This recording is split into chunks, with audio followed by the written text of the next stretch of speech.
Jean a 68 ans. Depuis presque un an, Jean est constamment essoufflé. Il tousse beaucoup. Il consulte son médecin généraliste. Cependant, les symptômes non spécifiques tels que la toux et l'essoufflement rendent le diagnostic difficile, en moyenne 1 à 2 ans. Lors de l'auscultation, le médecin peut être alerté par des petits bruits secs appelés râles crépitants, un son caractéristique chez la plupart des patients atteints de FPI qui peut évoquer le détachement d'une bande velcro. Dans un cas sur deux, il existe des déformations caractéristiques des extrémités des doigts appelées hippocratisme digital. Jean consulte alors plusieurs spécialistes et le diagnostic est posé. Il est atteint d'une fibrose pulmonaire idiopathique, une maladie rare qui provoque une rigidification des tissus pulmonaires. Les causes de cette maladie restent encore inconnues.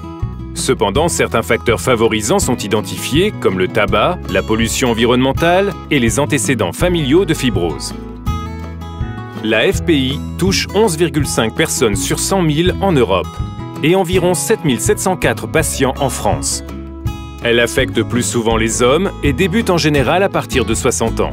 La FPI est une pathologie progressive et irréversible. La prise en charge doit être globale, incluant la prise d'un traitement médical qui va ralentir l'évolution de la maladie et qui peut également intégrer de la réhabilitation respiratoire, voire une oxygénothérapie.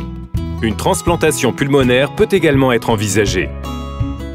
Il est aussi important de prévenir les infections par la vaccination annuelle antigrippale et antipneumococcique, s'assurer de l'arrêt du tabac, éviter l'exposition à un environnement toxique et s'interroger sur l'éventualité de cas familiaux. Les comorbidités doivent également être recherchées et prises en charge.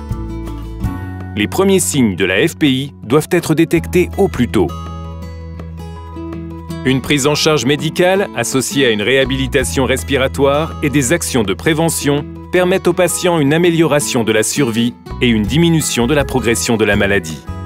Boehringer Ingelheim s'engage au quotidien à accompagner patients et professionnels de santé pour une meilleure prise en charge des maladies respiratoires.